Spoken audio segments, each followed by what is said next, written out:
Hello everyone, welcome back to Preethi infinity creations. So Aase ಧಾರಾವಾಹಿಯಲ್ಲಿ ಸೂರ್ಯ ಮತ್ತು ಮೀನಾ ಜಗಳ ಮಾಡಿರ್ತಾರೆ. ಸೊ ಮೀನಾ ಬಂದು ಸೂರ್ಯಂದು ಕಾರ್ಕಿನ ಎತ್ತಿಟ್ಟಿರ್ತಾಳೆ. ಸೊ ಸೂರ್ಯ ಹುಡುಕ್ತಾ ಇರ್ತಾನೆ. ಅವಾಗ ಮೀನಾ ಬಂದು ಹೇಳ್ತಾಳೆ, ಬೀಗದ ಒಳಗಡೆ ಎತ್ತಿಟ್ಟಿರ್ಬೇಕು ಅಲ್ವಾ, ಮರ್ತಿರ್ಬೇಕು, ನಾನು ಹುಡುಕಿ ತೊಗೊಂಬಂದು ಕೊಡ್ತೀನಿ ಅಂತ ಹೇಳ್ತಾಳೆ. ಆಮೇಲೆ ಸೂರ್ಯನ ಕೈಗೆ ಕೀ ಕೊಡ್ತಾಳೆ. ಅವಾಗ ರಂಗನಾಥ್ ಅವರು ಇನ್ನೂ ಏನೇನು ನೋಡಬೇಕು, ಏನೋ ಇದೆಲ್ಲ, ಯಾಕೋ ಹಿಂಗೆಲ್ಲ ಮಾಡ್ತಿದ್ಯಾ, ಕೀ ಮರ್ತು ಬರ್ತೀಯಾ, ನೆಕ್ಸ್ಟು ಕಾರೇ ಮರ್ತು ಬರ್ತೀಯಾ, ಏನೇನು ನೋಡಬೇಕೋ ಈ ಕಣ್ಣಲ್ಲಿ, ಯಾಕೋ ಹಿಂಗೆ ಆಡ್ತಾ ಇದೆಯಾ ನೀನು ಅಂತ ಬೈತಾರೆ, ಬೇಜಾರು ಮಾಡ್ಕೊಂಡು ಹೋಗ್ತಾರೆ. ಅದಕ್ಕೆ ಸೂರ್ಯ ಹೋಗ್ಬಿಟ್ಟು ಮೀನನ್ಗೆ ಬೈತಾನೆ, ಕಿಚನ್ ಏನು ನಾಟಕ ಆಡ್ತಾ ಇದೆಯಾ ನೀನು ಅಂತ ಹೇಳ್ಬಿಟ್ಟು. ಏನ್ ತಮಾಷೆ ಮಾಡ್ತಾ ಇದೀಯಾ? ನೆನೆ ನನ್ನ ರಾತ್ರಿ ನನ್ನ ಪ್ರಜ್ಞೆ ಇಲ್ದಿರೋ ಏನ್ ಕುಡ್ಕೊಂಡ್ ಬಂದಿರ್ಲಿಲ್ಲ. ಏನೇನಾಯ್ತು ನನಗೂ ಚೆನ್ನಾಗಿ ಗೊತ್ತಿದೆ. ನಾನ್ ಕಿಚನ್ ಕಡೆಗೆ ಬರ್ಲಿಲ್ಲ. ನೀನು ನನ್ನ ಹತ್ರ ಬಂದ್ಬಿಟ್ಟು ಊಟ ಮಾಡ್ರಿ ಅಂತಂದೆ. ನಾನೇನು ಬೇಕಾಗಿರೋದು ಕಿತ್ಕೊಂಡೆ. ನಾನು ಎಲ್ಲ ಗೊತ್ತು, ನನಗೆ ಬರ್ತಿಲ್ಲ. ಯಾಕೆ ಸುಳ್ಳು ಹೇಳ್ತಿದ್ದೆ ನೀನು? ಗೊತ್ತಾಗೋಯ್ತು. ಇವಾಗ ನನ್ಗೆ ಎಲ್ಲ ಗೊತ್ತಾಗೋಯ್ತು. ರಾತ್ರಿ ನಾನು ಕುಡ್ಕೊಂಡ್ ಬಂದಿದ್ ವಿಷಯ ಅಪ್ಪನ ಗೊತ್ತಾಗ್ಬೇಕಾಗಿತ್ತು. ಅವ್ರು ನನ್ನ ಹಾಕೊಂಡು ಅಮಗಬೇಕಾಗಿತ್ತು. ಇದಲ್ವ ನಿನ್ ಪ್ಲಾನು? ನನಗೆಲ್ಲ ಗೊತ್ತಾಗ್ತದೆ. ಎಲ್ಲರೂ ಕೀ ಕೊಡೋದ್ ನೋಡಿದೀನಿ. ನೀನ್ ಏನ ಕೀ ಮಂಚೆ ಕೊಟ್ಬಿಟ್ಟಿದ್ಯಲ್ಲೇ. ನೀನ್ ಮಾಡೋ ನಾಟಕಗಳೆಲ್ಲ ನನ್ಗೆ ಗೊತ್ತಾಗಲ್ಲ ಅಂತ ಅನ್ಕೊಂಡ್ಯಾ? ಬಾಯಿ ಮುಚ್ಕೊಂಡು ಸುಮ್ಮನೆ ಇರ್ತೀರಾ? ನಾನ್ ನಿಮ್ಮನ್ನ ಬಯಸ್ಬೇಕು ಅನ್ನೋದು ನನ್ನ ಉದ್ದೇಶ ಆಗಿರ್ಲಿಲ್ಲ. ನೀವು ಯಾವಾಗ್ಲೂ ಈ ರೀತಿ ಕುಡ್ಕೊಂಡ್ ಬಂದ್ರೆ ನಿಮ್ ಆರೋಗ್ಯ ಏನಾಗ್ಬೇಕು? ಏನ್ ಬೇಕಾದ್ರೆ ಹಾಕ್ಬಿಡ್ಲಿ. ನನಗೇನಾದ್ರೂ ನಿನಗೇನು? ನನಗೇನಾದ್ರು ಆಗೋದ್ರೆ ನನಗೆ ಅಂತ ಕಣ್ಣು ಇಡೋದಕ್ಕೆ ಅದೊಂದ್ ಜೀವ ಇದೆ, ಸಾಕು. ನಮ್ಮಪ್ಪ ನಿಮ್ ಮಿಗ್ದವ್ರು ಎಲ್ರಿಗೂ ನನ್ ಬೇಡ್ಬೋದು ಅಂತಾನೆ. ಏನು ಹೋಗ ನಿನ್ ತಮ್ಮನೆ ಹೋಗು. ಆರಾಮಾಗಿ ಸಂಜೆ ತನಕ ಅಲ್ಲೇ ಇದ್ದು ನಿನ್ ತಮ್ಮನಿಗೆ ಸಂಜೆ ತನಕ ಆಶೀರ್ವಾದ ಮಾಡ್ಕೊಂಡ್ ಬಾ. ಅದು ನಿನ್ಗೆ ಇಷ್ಟ ಇದ್ರೆ. ಸೂರ್ಯ ಕೆಲ್ಸಕ್ಕೆ ಹೋಗದೆ ಬೇಜಾರಲ್ಲಿ ನಿಂತಿರ್ತಾನೆ. ಸೊ ಅವ್ನ ಫ್ರೆಂಡ್ಸ್ ಎಲ್ಲ ಅವನಿಗೆ ಬಂದ್ಬಿಟ್ಟು ಬುದ್ಧಿ ಹೇಳ್ತಾರೆ, ಹಂಗಲ್ಲ ಮಗ ಅಂತ. ಅದಕ್ಕೋಸ್ಕರ ಅಲ್ವಾ ಸೂರ್ಯ ಕೋಪ ಮಾಡ್ಕೊಂಡು ಬಾಡಿಗೆ ಬಿಟ್ಟು ಹಿಂಗ್ ನಿಂತ್ಕೊಂಡ್ರೆ ನಿನ್ಗೆ ಅಲ್ವೇನ ಲಾಸು? ಹೌದು ಸೂರ್ಯ, ಎಲ್ಲಾನು ಅದಕ್ಕದೇ ಸರಿ ಹೋಗ್ಬೇಕು ಅನ್ನೋದಕ್ಕಿಂತ ಎಲ್ಲಾನು ನಾವೇ ಸರಿ ಮಾಡ್ಕೊಳ್ಳೋದು ಉತ್ತಮ ಅಲ್ವಾ? ಸೈನ್ಸು ಮ್ಯಾಥ್ಸ್ ಸೋಷಿಯಲ್ ಟೀಚರ್ಗಳ ತರ ಬಂದು ಬುದ್ಧಿ ಹೇಳ್ಬೇಡಿ ನನಗೆ. ಹೆಂಡತಿ ಗಂಡನ ಮಾತ್ ಮೀರಿ ಮನೆ ಬಿಟ್ಟು ಹೋಗಿದ್ದಾಳೆ ಅಂತಂದ್ರೆ ಮನ್ಸಿಂದ ಬಿಟ್ಟು ಆಚೆ ಹೋಗಿದ್ದಾಳೆ ಅಂತ ಅರ್ಥ. ಸುಮ್ಮನೆ ಇದ್ಬಿಡಿ ಎಲ್ಲಾನು. ಸೂರ್ಯ ಕಡೆ ಅವ್ರ ಅತ್ತೆ ಮತ್ತೆ ಕನಕ ಬರ್ತಾರೆ. ತಪ್ಪಾಯ್ತು, ಕ್ಷಮಿಸ್ಬಿಡಪ್ಪ, ಬೇಜಾರು ಮಾಡ್ಕೊಂಬೇಡಪ್ಪ ಅಂತ ರಿಕ್ವೆಸ್ಟ್ ಮಾಡ್ಕೊಂತಾರೆ ಅವನ್ನ. ಅದಕ್ಕೆ ಅವನು ತುಂಬಾ ರೂಡ್ ಆಗಿ ಅವ್ರನ್ನ ಬೈದ್ ಬಿಡ್ತಾನೆ. ಓಹೋ, ಏನಿದು ಅತ್ತೆ ಮಗಳು ನನ್ ನೋಡಕ್ ಇಲ್ಲಿ ತಂಗ್ ಬಂದ್ಬಿಟ್ಟಿದ್ದೀರಾ? ಹೃದಯ ಬೆಂದೋಗಿರತ್ತೆ. ಹೋಗಿ ಒಂದ್ ಸ್ವಲ್ಪ ಬೆಣ್ಣೆ ಹಚ್ಚಿ ಬನ್ನಿ ಅಂತ ಕಳ್ಸಲ್ಲ ನಿಮ್ ಮಗಳು? ಯಾಕಳಿ ಅಂದ್ರೆ ಹೀಗೆ ಹೇಳ್ತೀರಾ? ನನಗ್ ನೀವು ಬೇರೆ ಅಲ್ಲ, ಮೀನಾ ಬೇರೆ ಅಲ್ಲ. ಯಾರೋ ಹೇಳಿ ಬರ್ಬೇಕಾಗಿರ್ಲಿಲ್ಲ ಅಲ್ಲ. ಮಗನ ಅಂದ್ಕೊಂಡಿದ್ರೆ ನಾನು ಹೇಗ್ ಸಮಾಧಾನವಾಗಿರಕ್ಕಾಗತ್ತೆ ಹೇಳಿ? ಇಲ್ಲ, ಆದ್ರೆ ಗಂಡ ಅಂದ್ಕೊಂಡಿದ್ರೆ ಹೆಂಡತಿಗೆ ಸಮಾಧಾನ ಸಿಗತ್ತೆ ಅನ್ಸತ್ತೆ. ಪ್ರೇಮಿಯಾಗಿದ್ದೆ ಅವಳ ಹೃದಯದ ಊರಿನಲ್ಲಿ, ಕುಡ್ಕಲಾಗಿಸ್ಬಿಟ್ಲು ಅದೇ ಊರಿನ ಬಾರಿನಲ್ಲಿ ಅನ್ನೋ ಮಾತು ಎಲ್ಲಾನು ಸುಮ್ನೆ ಡೇಟ್ ಆಫ್ ಬರ್ತ್ ಹುಟ್ಟಲ್ಲ ತುಂಬ. ಬೇಜಾರಾಗ್ಬೇಡಿ ಅಳಿ ಅಂದ್ರೆ ನನ್ ಕನಕ ಆಗ್ಲಿ ಮಂಜು ಆಗ್ಲಿ ಮೀನಾ ಕೈಯಲ್ಲಿ ಅರಳಿದ ಹೂಗಳು. ಇವ್ರ ಜೀವನ ಚೆನ್ನಾಗಿರ್ಲಿ ಅಂತ ತನ್ನ ಜೀವನನೇ ತ್ಯಾಗ ಮಾಡಿರೋ ಮಗು ಅದು. ಅಂಥ ಕಾತನ ಹುಟ್ಟಿದಬ್ಬ ದಿನ ಇರ್ಲಿ ಅಂತ ಮಂಜು ಆಸೆ ಪಟ್ಟ. ತಮ್ಮನಿಗೆ ಆಶೀರ್ವಾದ ಮಾಡೋ ಮನ್ಸಿದ್ರೆ ಬಾ ಅಂತ ಹೇಳ್ದ. ಇಂಥ ಮಾತುಗಳು ಕೇಳಿ ಯಾವ ಅಕ್ಕ ತಾನೇ ಸುಮ್ಮನೆ ಇರ್ತಾಳೆ ಹೇಳಿ? ಅದೇ ನಿಮ್ಗೆ ಒಂದ್ ಸೂಕ್ಷ್ಮ ಅರ್ಥ ಆಗ್ತಾ ಇಲ್ಲ ಅತ್ತೆ. ಮೀನಾ ಅವಳ ಜೀವನ ತ್ಯಾಗ ಮಾಡಿ ಅವಳ ತಮ್ಮ ತಂಗಿ ಇಬ್ಬರನ್ನು ಬೆಳೆಸಿದಾಳೆ, ನಿಜಾನೇ. ಆದ್ರೆ ಮೀನನಿಗೋಸ್ಕರ ಮಾಡ್ಬೋದಲ್ಲ ನಿಮ್ ಮಗಳು? ಐರನ್ ರಾಡ್ ರೌಡಿ ರಾತೋಡಿದ್ದಂಗಿದ್ದವ್ ನಾನು ಆಗಿಲ್ವಾ? ಮಲ್ಲಿಗೆ ಸಂಪಿಗೆ ತರ ನಾನುವೆ. ನಮಗ್ ಬೆಲೆ ಇಲ್ವಾ? ನಮ್ಮನೇಲಿ ನಡೆದಿದ್ ಸಂತೋಷದ ವಿಷಯ ನಿಮ್ ಮನ್ಸಿಗೆ ಇಷ್ಟು ದುಃಖ ತರದಂತ ಅನ್ಕೊಂಡಿರ್ಲಿಲ್ಲ ಭಾವ. ಕ್ಷಮಿಸ್ಬೇಡಿ. ನೀನ್ ಯಾಕಮ್ಮ ಕ್ಷಮೆ ಕೇಳ್ತೀಯ? ನೀವ್ ಯಾವಾಗ ನನ್ನ ನಿಮ್ಮನೆಯವರು ಅಂತ ಅನ್ಕೊಂಡ್ರು ಆ ಕ್ಷಣದಿಂದನೇ ನಿಮ್ ಮನೆ ಜವಾಬ್ದಾರಿ ಎಲ್ಲ ನಂದು ಅಂತ ಅನ್ಸ್ಕೋತು. ಅದಕ್ಕೆ ತಾನೆ ಆ ಮಂಜನ್ ಕೋಪ ಮಾಡ್ಕೊಂಡಿದ್ದಾನು. ಬಡ್ಡಿ ಮಾದೇಶ ಯಾವಾಗ ನಿಮ್ ಮನೆಗ್ ಬಂದು ನಿಮಗ್ ತೊಂದರೆ ಕೊಟ್ಟಿದ್ದಾನೆ ಅಂತ ಗೊತ್ತಾಯ್ತು, ಹುಡ್ಕೊಳೋ ಹಲ್ವಾ ಕೊಟ್ಟಿದ್ದು. ಇವಾಗ ನಿಮ್ ಮನೆಯವನೇ ನಿಮಗ್ ತೊಂದರೆ ಕೊಡ್ತಾ ಇದ್ದಾನೆ. ಅದನ್ನ ಹೇಳಿದ್ರೆ ನೀವ್ ಯಾರು ಅರ್ಥನೇ ಮಾಡ್ಕೋತಾ ಇಲ್ಲ. ಅದೇ ನಾನು ಕಣ್ಣಾರೆ ನೋಡಿದೀನತ್ತೆ. ಅವ್ನು ಏನೇನೋ ಹಲ್ಕ ಕೆಲಸ ಮಾಡ್ತಾ ಇದ್ದಾನೆ ಅಂತ. ಲೀಗಲ್ ಆಗಿ ಇಲ್ಲಿಗಲ್ ಆಕ್ಟಿವಿಟೀಸ್ ಎಲ್ಲ ಮಾಡ್ತಾ ಇದ್ದಾನೆ ಅವನು. ನಿಮ್ಗೆ ಗೊತ್ತಾತೆ? ಬ್ಯಾಂಕ್ ದರೋಡೆ ಮಾಡು ಅಂತಂದ್ರೆ ಇಡೀ ಬ್ಯಾಂಕಾಕ್ನೇ ದರೋಡೆ ಮಾಡುವಷ್ಟು ಬುದ್ಧಿ ಇದೆ ಅವನಿಗೆ. ಮಾಡ್ದಿರೋದು ತಪ್ಪು ಅಂತ ಅವನು ಗೊತ್ತಾಗ್ತಾ ಇಲ್ಲ. ಮಗ ಆದವನು ಮನೆಗೆ ಪಿಲ್ಲರ್ ಆಗದೆ ಇದ್ರು ಕಿಲ್ಲರ್ ಆಗ್ಬಾರ್ದು ಅತ್ತೆ. ಎದುರಿಸಿ ಬೆದರಿಸಿ ಸಂಪಾದನೆ ಮಾಡೋ ದುಡ್ಡು ಸಂಬಳ ಅಂತ ಅನ್ನಿಸ್ಕೊಳ್ಳೋದಿಲ್ಲ. ಕಳ್ಳನ್ ಕೈ ಕೇಳಿ ಕೆಲ್ಸ ಮಾಡಿದವನ್ ನಿಷ್ಠಾವಂತ ಅನ್ನಿಸ್ಕೊಳ್ಳಲ್ಲ ಅಂತ ಇವಾಗ ಹೇಳ್ಬಿಡಿ ನಿಮ್ ಮಗನಿಗೆ. ನಾವ್ ಏನೇ ಹೇಳಿದ್ರು ಎಷ್ಟು ಹೇಳಿದ್ರು ಅವ್ರು ಕೇಳ್ತಾರೆ ಇಲ್ಲ ಅಳಿ ಅಂದ್ರೆ. ಅದಕ್ಕೆ ಅವ್ನು ಏನೇ ಮಾಡಿದ್ರು ಸಹಿಸ್ಕೊಂಡು ತಡ್ಕೊಂಡು ಹೋಗ್ತಾ ಇದೀರಲ್ಲ. ಒತ್ತು ತಪ್ಪು ಮಾಡ್ತಾ ಇದೀವೋ ಬಡ್ಡಿ ಮಗನೇ ಅಂತ ಬುದ್ಧಿ ಹೇಳಕ್ ಬಂದ ನಾನು. ಒತ್ತಿದ್ದು ತಪ್ಪಪ್ಪ ಅಂತ ನೀವು ನನಗೆ ಬುದ್ಧಿ ಹೇಳಕ್ ಬಂದವ್ರು ನೀವು. ಜೊತೆಗೆ ಆ ಮೀನಾ ಗಂಡನ್ ಸ್ವಾಭಿಮಾನ ಬೆಲೆ ಕೊಡದೇ ಇರೋ ಹೆಣ್ಣು ಯಾವ ಸೀಮೆ ಹೆಂಡತಿಯತ್ತೆ. ಒಡೆ ಮಾಡಿಸ್ಕೊಡ್ತೀನಿ ತಲೆ ಕೆಡಿಸ್ಕೋಬೇಡ ಅಂತ ಡೇ ಅಂಡ್ ನೈಟು ಕೆಲ್ಸ ಮಾಡ್ತಾನೆ ಇದೀನಿ ನಾನು.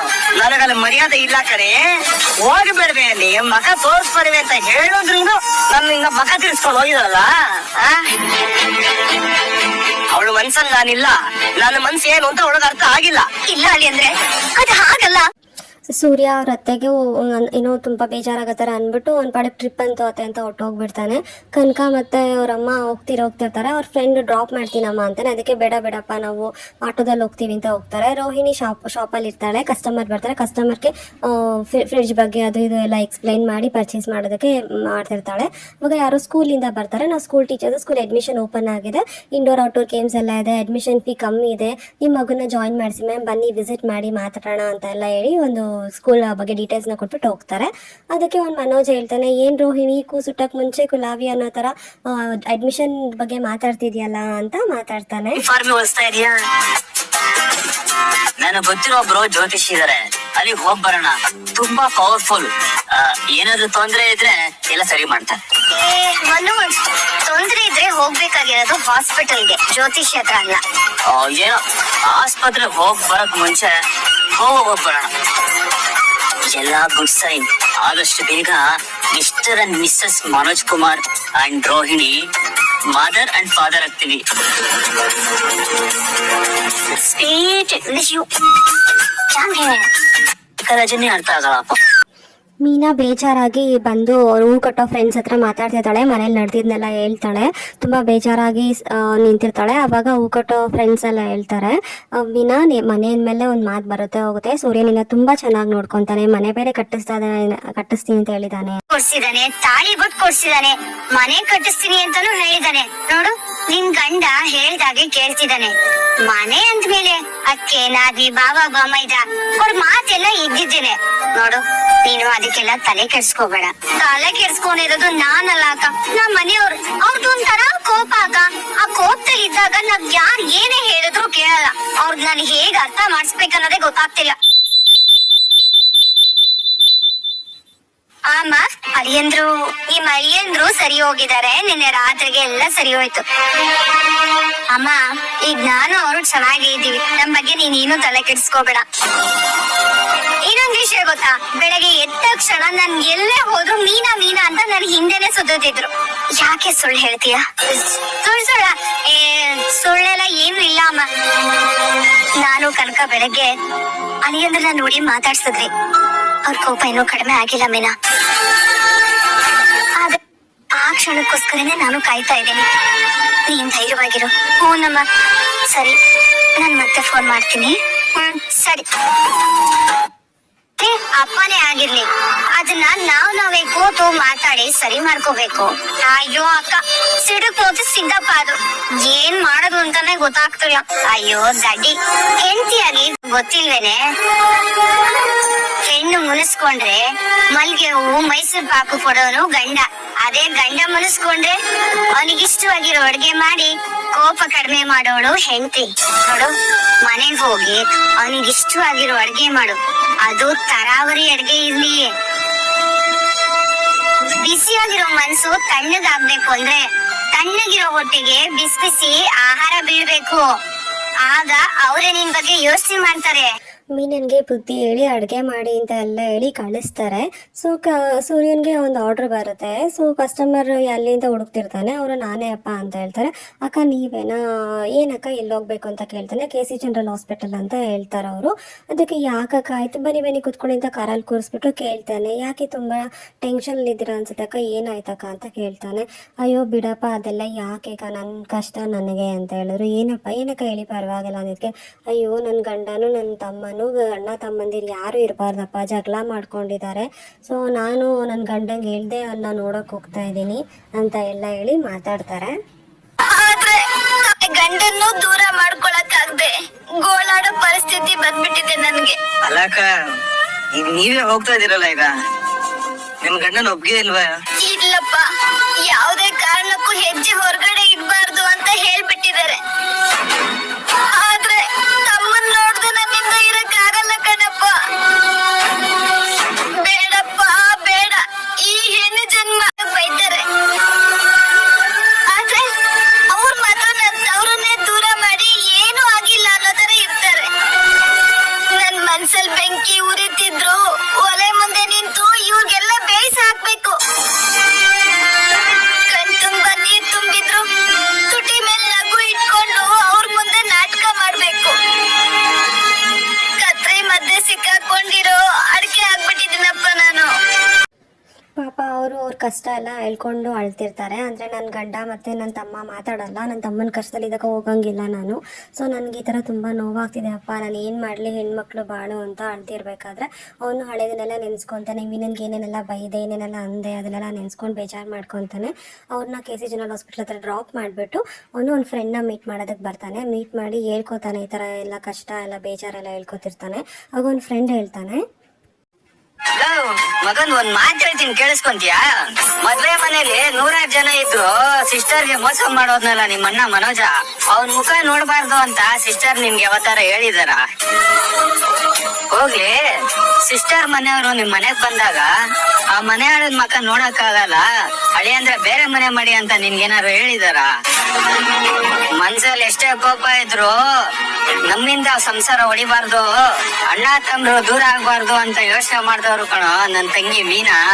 ಅಂತೋಳ್ ಸಂಸಾರನ ನೀನ್ ಹೊಡಿತಾ ಇದೀಯಾ ಅಂತ ತ್ಯಾಗಮಯಿ ಕಣ್ಣಲ್ಲಿ ನೀರ್ ಹಾಕ್ತಾ ಇದೀಯಲ್ಲ, ಇದ್ ನಿನಗ್ ಸರಿನಾ? ಅಥವಾ ನಿನ್ನಲ್ಲಿ ಪ್ರಾಣನೇ ಇಟ್ಕೊಂಡಿರೋ ನಿನ್ ಹೆಂಡತಿ ನಿನ್ನಿಂದ ದೂರ ಆಗ್ತಿದ್ಲು, ಆದ್ರೆ ಮೀನಾ ಹಾಗ್ ಮಾಡ್ಲಿಲ್ಲ ಕಣೋ. ಅವಳಿಗಾಗಿರೋ ಅನ್ಯಾಯಕ್ಕಿಂತ ದೊಡ್ಡ ಅನ್ಯಾಯ ಆಗಿದ್ಯಾನೋ ನಿನ್ಗೆಲೆ?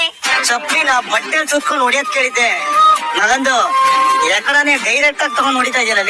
ಹಾಗಿದ್ರೆ ನೀನ್ ತಪ್ಪು ಮಾಡಿದ್ಯಾ ಅನ್ನೋದು ನಿನಗ್ ಗೊತ್ತಾಗ್ತಿದ್ಯಾ? ಲೇ, ನಿಮ್ ಮನೆ ನರಕ ಕಣೋ. ಅಂತ ನರಕದಲ್ಲೂ ಸಿಸ್ಟರ್ ನಗ್ತಾರೆ ಅಂದ್ರೆ ಅದಕ್ ನೀನ್ ಕಣೋ ಕಾರಣ.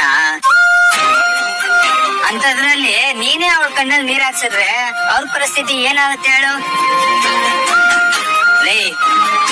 ಲೇ ಹೋಗ, ತಾಯಿ ಪ್ರೀತಿ ಸಿಗ್ಲಿಲ್ಲ ಅಂತ ನೀನ್ ಎಷ್ಟು ಗೋಳಾಡಿದ್ಯಾ ಅಂತ ನಾನ್ ನೋಡಿದೀನಿ. ಸೂರ್ಯನ ಫ್ರೆಂಡು ಬುದ್ಧಿ ಹೇಳಿ ಸೂರ್ಯನ ಕಳಿಸ್ತಾರೆ. ಮೀನಾ ಮನೆಗೆ ಬಂದು ಅವ್ರು ಹೇಳಿದಂಗೆ ಒಳ್ಳೆ ರುಚಿಯಾಗಿ ಅಡುಗೆನ ಬಿಸಿಯಾಗಿ ಮಾಡ್ತಾ ಇರ್ತಾಳೆ. ತುಂಬ ಟೇಸ್ಟ್ ಕೂಡ ಮಾಡ್ತಾಳೆ, ತುಂಬ ಚೆನ್ನಾಗಿರುತ್ತೆ. ಆಮೇಲೆ ಶ್ರುತಿ ಬರ್ತಾಳೆ. ಆ ಸ್ಮೆಲ್, ಅಡುಗೆ ಸ್ಮೆಲ್ನ ಸ್ಮೆಲ್ ಮಾಡಿಕೊಂಡು ವಾಸನೆ ಕುಡ್ಕೊಂಡು ಅಲ್ಲೇ ನಿಂತ್ಕೊಂಡು ಬಾಯಿ ಚಪ್ಪರಿಸ್ತಾ ಇರ್ತಾಳೆ. ಆವಾಗ ಶಾಂತಿ ಬರ್ತಾಳೆ. ಏನಮ್ಮ ಶ್ರುತಿ ಅಂತ ಕೇಳ್ತಾಳೆ. ಶ್ರುತಿ, ಏನು ಸಾಂಬಾರ್ ಪರ್ಫ್ಯೂಮ್ ಹಾಕಿದ್ಯಾ? ಸಾಂಬಾರ್ ಪರ್ಫ್ಯೂಮ್ ಅಂತ ಏನು ಇಲ್ಲ ಅತ್ತೆ, ಇದು ಬಹುಶಃ ನೀರವ್ರ ಕೈ ರುಚಿ ಇರ್ಬೇಕು. ಇಲ್ಲೆಲ್ಲ ಕುಡಿಬಾರ್ದು. ಹೌದಾ? ಹಾಗಿದ್ರೆ ಪಾತ್ರೆ ಕೊಂಡೋಡ. ಅಯ್ಯಯ್ಯೋ, ಅಲ್ಪ ಏನು ಒಳ್ಳೆ ಸ್ಮೆಲ್ ಬರ್ತಿಲ್ಲ, ಗೊಬ್ಬು ಹಸಿ ಹೊಡಿತಿದೆ. ಹಂಗೆಲ್ಲ ಕುಡಿಬಾರ್ದು, ಸುಮ್ಮನಿರು. ಅದೇ ಪ್ರಾಬಬ್ಲಿ ನೀವು ಮಲ್ಕೊಂಡಿದ್ದಂಗೆನೆ ರಾತ್ರಿ ಕೆಂಪೆ ಹೋಗಿ ನಿಮ್ ಮೂಗೊಳಗೆ ಕಚ್ಚಿರ್ಬೇಕು. ಅದಕ್ಕೆ ನಂಗೆ ಏನು ಗೊತ್ತಾಗ್ತಿಲ್ಲ. ಮೀನವ್ರೆ, ಬೇಜಾರು ಮಾಡ್ಕೋಬೇಡಿ, ಇನ್ನೊಂದ್ ಜೊತೆ ಕೊಡ್ಬಿಡ್ತೀನಿ. ಸೊ ತುಂಬ ಚೆನ್ನಾಗಿತ್ತು ಇವತ್ತಿನ ಎಪಿಸೋಡು. ಸೊ ಒಂದು ಅರ್ಥ ಮಾಡ್ಕೊಬೇಕು ಏನಂದರೆ, ಗಂಡ ಹೆಂಡತಿ ಜಗಳ ಆಡಿದಾಗ ಗಂಡನ ಜೊತೆ ಇರೋ ಫ್ರೆಂಡ್ಸ್ ಇರ್ಬೋದು, ಹೆಂಡತಿ ಜೊತೆ ಇರೋ ಫ್ರೆಂಡ್ಸ್ ಇರ್ಬೋದು, ಯಾವತ್ತೂ ಒಳ್ಳೇದನ್ನ ಹೇಳ್ಕೊಡ್ಬೇಕು. ಅವರಿಬ್ಬರನ್ನ ಒಂದಾಗ್ಸೋ ಥರ ಬುದ್ಧಿ ಹೇಳಿ ಕಳಿಸಿದ್ರೆ ಅವ್ರ ಜೀವನನೂ ಚೆನ್ನಾಗಿರುತ್ತೆ. ಸೊ ಫ್ರೆಂಡ್ಸ್ ಅನ್ನೋ, ಸ್ನೇಹಿತರನ್ನೋ ಒಂದು ಇದಕ್ಕೂ ಸಾರ್ಥಕ ಬರುತ್ತೆ. ಸೊ ಹೇಗಿತ್ತು? ನೀವು ಕಮೆಂಟ್ ಮಾಡಿ, ಲೈಕ್ ಮಾಡಿ, ಸಬ್ಸ್ಕ್ರೈಬ್ ಮಾಡೋದಂತೂ ಮರಿಲೇಬೇಡಿ. Thanks for watching. Have a good day.